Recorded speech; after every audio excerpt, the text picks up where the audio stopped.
Alors bonjour à tous, je vais vous présenter donc mon projet de recherche que j'exerce au sein de l'UMR. Donc c'est un champ étudié par très peu d'équipes. C'est l'impact des environnements extrêmes sur le comportement alimentaire. En gros, notre appétit et notre prise énergétique est-elle modifiée par une exposition au froid ou au chaud? Cette problématique concerne à la fois les militaires et les athlètes qui peuvent être exposés dans ces deux conditions thermiques dans l'exercice de leur métier. Alors, un premier aspect à expliciter est la manière de quantifier des apports alimentaires insuffisants. La première solution, la plus simple, consiste à comparer les apports énergétiques à la dépense énergétique. Alors, la dépense se décompose, comme vous voyez ici dans la barre grise, en métabolisme de repos et en dépenses énergétiques liées aux activités physiques. Et dans l'idéal, celle-ci doit être égale à zéro, indiquant donc un état de balance énergétique neutre. Les sorties sont bien compensées par les entrées. Donc, dans l'exemple présenté ici, on voit que la prise est insuffisante et que l'on est en balance énergétique négative et donc en déficit énergétique. Une autre possibilité est d'estimer ce que l'on appelle la disponibilité énergétique. Donc j'en parle ici parce que c'est un concept qui est de plus en plus répandu et utilisé dans le monde du sport. Donc si vous voyez, si vous entendez ce type de terme, ça correspond à cela. Donc on retranche la formule suivante, on retranche à la prise énergétique, donc c'est EI pour Energy Intake en anglais, à la prise énergétique, donc l'on retranche la dépense énergétique liée aux activités physiques. Donc cette valeur correspond globalement à ce qu'il reste comme énergie disponible pour couvrir les besoins liés au fonctionnement du corps au repos. Dans l'idéal, la disponibilité énergétique doit être supérieure à 45 kcal par kilo de masse maigre, et en dessous de 30, comme c'est le cas dans l'exemple à gauche, l'on constate assez donc en dessous de 30 par contre, on constate assez rapidement, au bout de quelques jours seulement, des dysfonctionnements de certaines grandes fonctions physiologiques, comme la reproduction, la fonction endocrine et la santé osseuse. Plus globalement, on considère qu'un déficit énergétique chronique peut avoir une myriade d'effets négatifs, dont j'en ai mis quelques-uns ici, tous finissant par altérer les performances physiques et cognitives. Dans le milieu militaire, les périodes critiques sont celles en opération et en entraînement pendant lesquelles les niveaux d'activité physique sont très élevés. Dans des entraînements militaires pouvant durer plus d'un mois, le niveau d'apport énergétique était, dans la quasi-totalité des études, insuffisant. Donc, je vous ai mis une figure ici que j'avais réalisée, donc, où un point correspond à une étude. Et on constate que la prise énergétique, que vous voyez dans l'axe désordonné ici, que la prise énergétique était nettement sous la ligne oblique et pointillée correspondant à l'état de balance énergétique. Il est donc extrêmement fréquent que les militaires subissent une perte pondérale importante et potentiellement une dégradation de leur performance. Les conclusions sont globalement similaires chez les athlètes. Une grande part des athlètes est estimée en déficit énergétique pendant les périodes d'entraînement et principalement les athlètes féminines. Mais cette balance énergétique est encore plus déséquilibrée en période de compétition. Dans cette méta-analyse, mais il existe plein d'autres travaux à ce sujet-là, on voit par exemple pendant la phase de compétition que la dépense énergétique en blanc, que ce soit chez les hommes ou chez les femmes, est bien plus excédentaire que les apports en noir. Ainsi, sportifs et militaires sont couramment confrontés, pour des raisons multiples, à des plus ou moins longues périodes de déficit énergétique pouvant affecter leur performance. Et parallèlement à ce constat, ces deux populations sont amenées à être fréquemment exposées au chaud. Alors voici ici plusieurs exemples de relevés de température effectués lors de compétitions sportives, celles-ci pouvant atteindre 40 degrés. Alors on pense principalement, et c'est souvent ce qui est reporté dans les médias, principalement aux grandes épreuves majeures programmées l'été, comme la Coupe du monde de football, les Jeux olympiques, et plus récemment, des compétitions organisées dans les pays du Golfe, comme je pense en 2019 au championnat du monde d'athlétisme au Qatar. Ici sont présentés quelques exemples de contextes opérationnels pour les militaires français, avec par exemple l'opération Barkhane en Afrique subsaharienne, avec des températures avoisinant quasiment les 60 degrés. C'est extrêmement chaud. L'opération Chamal en Irak et une opération, pour finir, une opération domestique en Guyane avec la mission Harpie qui consiste à lutter contre l'orpaillage illégal, dans des conditions certes moins chaudes, mais beaucoup plus humides et très contraignantes. Passons maintenant aux expositions au froid. Alors, il y en a un peu moins au niveau sportif. Il y a par exemple certaines épreuves qui sont faites, comme les deux présentes en bas, donc le marathon du lac Baïkal, le marathon du pôle Nord. C'est des épreuves très confidentielles, on va dire, mais où le froid fait partie intégrante de l'épreuve. Mais il y a d'autres sports plus classiques, comme ici le rugby ou le football américain, qui peuvent se dérouler à certaines périodes de l'année, étant des températures négatives, voire très négatives. Les militaires, eux, peuvent, enfin les militaires français sont un peu moins confrontés au froid, mais peuvent l'être de plus en plus. Avec par exemple ici, comme Claire l'avait abordé, des entraînements qui sont réalisés au Groenland à des températures qui peuvent aller jusqu'à moins 35 degrés, mais également des missions opérationnelles, comme par exemple la mission Lynx dirigée par l'OTAN qui se déroule actuellement en Estonie, mais également des opérations passées comme celle en Afghanistan où les militaires étaient confrontés à des températures très négatives. Toute exposition des températures en dehors de la zone de confort thermique, donc en dehors de la zone de thermoneutralité, induit des mécanismes de thermorégulation augmentant la dépense énergétique totale. Celle-ci est augmentée au chaud en raison d'une augmentation de la ventilation et l'activité sudorale, et au froid en raison d'une augmentation de la thermogénèse sans frisson. Ces augmentations que l'on peut considérer comme modestes peuvent cependant représenter un risque en accroissant le déficit énergétique qui est, comme je vous l'ai dit précédemment, plutôt fréquent chez ces deux populations étudiées. Alors, qu'en est-il maintenant des effets du chaud et du froid sur la prise énergétique? Dans une revue réalisée en 2017 et qui a été confirmée plus tard en 2021 dans une méta-analyse, nous avons mis en lumière que chaud et froid induisent sur le court terme des effets opposés sur la prise énergétique spontanée. Une exposition au chaud aura tendance à diminuer l'appétit et donc la prise énergétique, tandis qu'une exposition au froid aura tendance à l'augmenter. Donc, quand on compare les deux conditions thermiques, on se rend compte que le risque de déficit énergétique semble plus important au chaud qu'au froid. Nous avons constaté en réalisant ces travaux que le nombre d'études était globalement très faible dans toute la littérature. On sortait avec moins de 15 études en tout, et que ces études étaient extrêmement variables dans leur choix protocolaire, rendant ainsi difficile l'interprétation des résultats et la compréhension de ces effets. Donc, un des axes de l'UMR que je représente est de mieux identifier les effets d'une exposition au chaud ou au froid sur la prise énergétique et sur les mécanismes sous-jacents. Deux hypothèses existent. Par exemple, on peut être amené à moins manger parce que l'intensité de la faim, et plus globalement ce qu'on peut appeler l'appétit, diminue. C'est donc une hypothèse qui est de l'ordre du quantitatif. D'un autre côté, la prise énergétique pourrait être altérée par une modification des préférences alimentaires, pouvant conduire à des choix d'aliments spécifiques, et c'est ce qu'on va appeler plutôt une hypothèse plus qualitative. Je vais exposer les travaux qu'on a pu mener jusqu'à présent sur ces thématiques-là, en commençant donc par ce qu'on va appeler le LIFE Project, c'est le nom qui est donné au projet de recherche encadrant ces expositions militaires au Groenland. Donc chaque année, des militaires se rendent au Groenland pour un stage d'aguerrissement au milieu froid pendant une période de 15 à 20 jours. Ils sont 12 à 14 militaires sont en autonomie totale et doivent compter sur leur ration qu'ils transportent sur une poulka. Alors une poulka, c'est une sorte de traîneau d'une cinquantaine de kilos qu'ils doivent tracter pendant toute l'expédition. Donc voici par exemple le parcours de l'expédition de cette année, pour lesquels on n'a pas encore traité les résultats, pas complètement. On voit ici un type d'expédition, type de parcours qui est réalisé pendant ces expéditions. Un exemple maintenant d'une ration journalière préparée pour l'expédition de cette année. Donc voilà, ça représente ce qu'ils consomment, la nourriture à laquelle ils ont accès pendant une journée.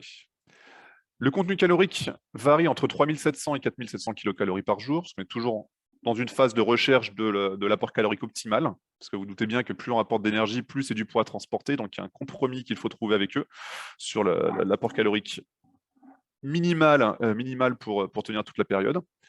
Nous proposons également 7 menus pour éviter une sorte de monotonie et qui n'en est pas, pour apporter suffisamment de variation pour qu'il n'en ait pas marre, de l'alimentation qui leur est proposée. Et elle est composée principalement de plats lyophilisés à préparer avec de la neige fondue, comme des muesli ou des œufs brouillés le matin, et des plats chauds et des desserts le soir.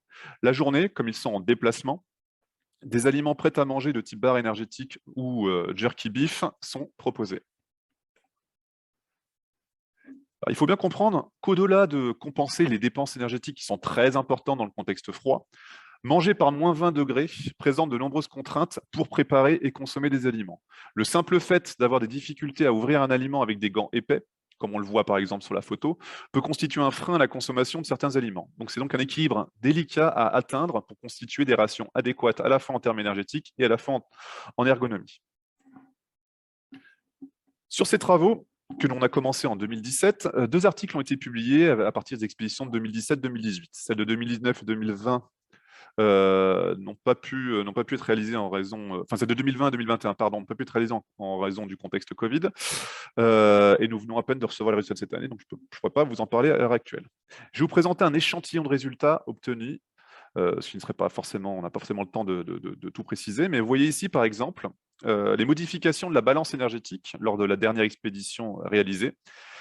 Donc, vous voyez ici la balance énergétique qui peut être, comme je vous l'ai dit, positive ou négative. Et l'on voit ici la période de 15 jours, donc du jour 1 jusqu'au jour 15. Et l'on voit que pendant les 10 premiers jours, cette balance énergétique est légèrement négative et plutôt stable. Et elle finit par augmenter lors du dernier tiers de l'expédition et devient même très positive.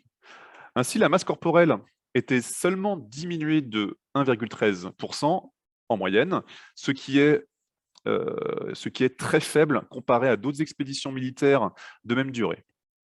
Ainsi, quand des individus se voient proposer des rations adaptées à la dépense énergétique élevées pendant cette expédition et des rations adaptées aux contraintes du milieu froid, nous observons une compensation énergétique progressive aboutissant à de faibles modifications de la masse corporelle. Donc c'était globalement un succès, sachant on n'a pas observé de grosses pertes pondérales pendant ces expéditions. Un autre aspect de ces travaux est l'analyse de la variabilité individuelle. C'est une donnée qui est de plus en plus prise en compte lors d'études scientifiques et c'est d'autant plus important dans des données comportementales, parce que la prise énergétique reste une variable comportementale. Donc, pour vous présenter, vous comprenez bien cette figure-là qui est un peu dense. Chaque ligne représente un participant et les secteurs que vous voyez ici représentent la part consommée de la ration disponible chaque jour, entre le jour 1 et le jour 15. Et on constate différents comportements avec des participants qui se situent en haut, qui ne vont pas spécialement augmenter la part consommée et veulent se contenter d'une partie seulement des aliments disponibles pendant toute l'expédition. En bas, d'autres individus, on va prendre les 4 derniers, vont rapidement consommer l'entièreté des rations, donc c'est ce qui correspond au cercle noir, et vont même chercher d'autres aliments, ce sont les cercles verts, en allant se servir dans les aliments qui n'ont pas été consommés par leurs collègues. Donc on se retrouve dans une situation plutôt complexe, dans laquelle les rations sont similaires, mais les comportements très différents, avec des individus qui ne vont pas trouver le besoin d'augmenter les apports, et d'autres qui vont souffrir de ces rations qu'ils vont juger rapidement comme insuffisantes. Donc c'est l'un des objectifs au-delà de l'aspect thermique dans l'UMR, c'est à l'avenir de pouvoir prédire ces comportements et les anticiper en adaptant les rations à ces différents profils de compensateurs. Donc pour résumer, nous avons observé une compensation énergétique quasi optimale en leur proposant une alimentation adaptée aux exigences du milieu grand froid. Mais derrière ce constat se cache une grande variabilité individuelle qu'il est nécessaire d'approfondir. Il nous apparaît maintenant important de pouvoir comparer ces résultats avec des entraînements ou expéditions en milieu chaud pour pouvoir isoler les effets spécifiques de l'exposition prolongée au froid. Parce que là, on les a étudiés dans un contexte froid, certes, mais quel est l'effet seul de l'exposition au froid? Ça reste très difficile à déterminer. Alors, on pourrait utiliser d'autres expéditions, par exemple en Guyane, parce que ça se fait, il y a des expéditions d'une quinzaine de jours. On sait très bien qu'il y aurait des biais énormes en termes d'environnement, en termes d'accessibilité aux aliments, ce genre de choses. Mais en tout cas, ça pourra toujours nous donner des indications sur l'effet particulier du froid ou du chaud sur ces modifications de prise alimentaire. C'est ce que je viens de dire. Et enfin, toujours pouvoir prédire les profils de compensation est un objectif essentiel pour les militaires, mais il l'est également pour les sportifs. Alors, passons maintenant au laboratoire. En mai dernier, nous avons réalisé une étude donc à l'Institut de recherche biomédicale des armées, dont l'objectif principal était d'étudier l'effet de l'exposition au chaud, donc c'est 32 degrés, sur le sommeil. Il a été possible, dans cette étude-là, de rajouter des mesures de comportement alimentaire nous permettant donc d'étudier les effets d'une exposition de 16 heures à 32 degrés, comparé à une condition neutre à 22 degrés. Il faut savoir que cette étude s'est déroulée dans un appartement climatique pour lequel on peut modifier l'environnement thermique. On peut aller de 16 degrés, de 16 degrés jusqu'à 40 degrés. Donc il est possible de faire vivre, par exemple, 4 participants, chacun ayant sa chambre, dans cet appartement dans différents contextes thermiques. Alors, rapidement, On ne va pas préciser tout le protocole, mais rapidement, les participants arrivaient à 16 heures et étaient équipés pour que puisse être évaluée la thermorégulation, donc la température centrale, la température cutanée et la fréquence cardiaque. Les sensations de faim, ici, étaient analysées régulièrement pendant l'exposition en utilisant des échelles analogiques visuelles. Donc, globalement, c'est un axe horizontal, on leur demande « avez-vous faim ?» et ils doivent placer un trait sur cet axe, sachant que ça va de pas du tout à énormément. Et des questionnaires de préférence alimentaire, c'est ce que l'on voit ici, étaient présentés juste avant le dîner et juste avant le petit déjeuner. On va revenir dessus après. Et enfin, à la fin de cette exposition, un repas test, qui était le petit déjeuner, était proposé. Ce repas test était un buffet composé d'aliments sucrés ou salés, gras, peu gras, liquides, solides, leur permettant ainsi de pouvoir exprimer une modification éventuelle de leur préférence alimentaire dans la condition chaude comparée à la condition neutre. Le premier résultat, qui était surprenant, était l'absence d'effet du chaud. Donc, vous voyez la courbe rouge qui correspond à la condition 32 degrés versus la courbe bleue, donc à 22 degrés. Et vous voyez que les scores de faim étaient étaient globalement superposés, il n'y avait absolument aucune différence significative. Donc la chaleur n'a pas diminué la faim, contrairement à notre hypothèse de départ. Et on voit à droite les sensations de soif, et eux par contre étaient bien supérieurs dans la condition chaude par rapport à la condition froide, alors qu'ils avaient accès, ils avaient accès à de l'eau en quantité limitée. Le deuxième résultat surprenant, c'est la figure de gauche, c'est l'absence de modification de la prise énergétique au petit déjeuner. Donc, vous voyez ici, c'est un équilibre en moyenne, en tout cas les moyennes sont totalement identiques. Alors ça reste toutefois cohérent avec l'absence des modifications des sensations de faim, que je vous ai montré juste précédemment, mais ça dénote des autres études sur ce sujet qui observent une diminution de prise énergétique. En prenant un peu de recul, il est possible que le petit déjeuner n'était pas le repas idéal pour observer de telles modifications. On est en effet assez habitué à manger la même chose au petit déjeuner dans les mêmes quantités. Et il est possible que l'utilisation d'un buffet n'ait pas nécessairement incité les participants à bousculer leur habitude, comme l'aurait pu le faire par exemple un déjeuner ou un dîner. À droite, pour illustrer cela, on voit que chaque barre grise qui correspond à chaque participant de l'étude, chaque barre grise correspond au nombre d'aliments choisis dans les deux conditions. Et les barres bleues et les barres rouges indiquent le nombre d'aliments choisis uniquement dans une des deux conditions thermiques. Et ce que l'on constate, c'est que la majorité des choix réalisés étaient similaires dans les deux conditions, donc ça reflétant plutôt une incapacité à aller explorer d'autres aliments dans la condition chaude. Enfin, le dernier résultat que nous n'avions pas nécessairement anticipé, mais qui apparaît comme celui qui est le plus prometteur, c'est celui de la préférence alimentaire. Alors, je ne vais pas vous expliquer le test dans toute sa globalité, mais sachez qu'on place les participants devant un ordinateur et on leur présente 16 aliments consécutifs, des aliments qui sont soit sucrés, soit salés, qui sont soit gras, soit peu gras. Et on leur demande dans un premier temps de choisir, d'évaluer le plaisir perçu s'ils devaient consommer cet aliment-là. Ça, c'est la première chose. Et la deuxième étape, qui correspond au résultat présenté ici, c'est de présenter chacun de ces aliments par paire et de leur demander de choisir celui qu'ils voudraient consommer le plus en appuyant le plus vite possible sur la souris. Et en analysant le choix, donc ça fait en tout 96 paires présentées, et en analysant le choix et les temps de réponse, ça nous donne des scores de préférence pour un certain type d'aliments. Donc ici est présenté le score de préférence pour le gras, des valeurs positives indiquant une préférence pour des aliments gras comparés à des aliments non gras, et un score négatif indiquant l'inverse. Et que ce soit avant le dîner à gauche ou avant le petit déjeuner à droite, était observée une diminution très significative et quasi systématique de la préférence pour des aliments gras. En gardant en perspective que c'est la première fois que la préférence alimentaire a été évaluée dans un contexte chaud, et que ce protocole peut être amélioré, notamment concernant le choix du repas test, ces résultats peuvent indiquer que la diminution de prise énergétique habituellement observée au chaud peut être expliquée non pas uniquement par une diminution de l'appétit global, mais aussi par une modification des préférences, aboutissant à des choix vers des aliments qui seraient moins denses en énergie. Alors pour résumer rapidement cette étude, nous avons observé donc peu d'effets sur l'appétit et la prise énergétique, à savoir que le petit déjeuner qui était imposé par l'étude, par l'objectif premier qui était le sommeil, donc on ne pouvait pas trop perturber la nuit, donc on n'avait accès qu'à ce petit déjeuner. C'est pour ça qu'on s'est retrouvé avec ça, ce repas comme repas test. Et également, une autre problématique, c'est que le repas a été servi un peu tôt, une demi-heure après le réveil, et il est possible qu'une demi-heure après le réveil, les sensations de faim restent basses malgré tout, et qu'ils ne soient pas dans les meilleures dispositions pour choisir choisissent en tout cas pour que soient exprimées des modifications éventuelles au chaud. Mais nous avons observé des effets importants sur la préférence des aliments gras. Et donc, comme je vous ai dit, donc, les modifications de préférence pour les aliments gras pourraient expliquer une éventuelle baisse de la prise énergétique avec des résultats à confirmer. Donc, pour tenter d'éclaircir ces zones d'ombre, et comme je vous l'ai dit dans l'introduction, il y a tellement une variabilité d'études qu'il est difficile de se faire un avis précis sur l'effet du chaud ou du froid. Nous réaliserons en fin d'année une étude baptisée TEMCA, dans laquelle 24 participants sont exposés pendant 24 heures à 3 environnements thermiques, dans les mêmes conditions, donc dans l'appartement climatique. À 16 degrés, ce qui représentera la condition froide, 24 degrés la condition neutre et 32 degrés la condition chaude.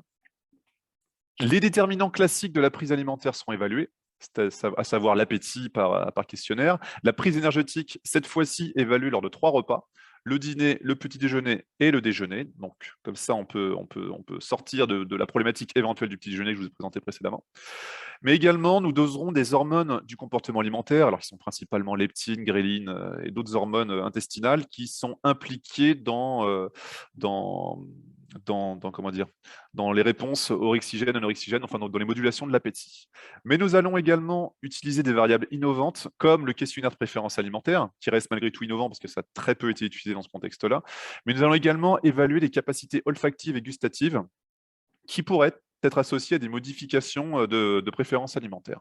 Et nous espérons dans tous les cas que grâce à cette étude, nous pourrons enfin clairement clarifier les effets du chaud et du froid et identifier des mécanismes, en tout cas certains mécanismes sous-jacents. Le dernier volet concerne les études de terrain, avec la possibilité, on l'espère, de suivre des militaires exposés à un chaud sec ou un chaud humide.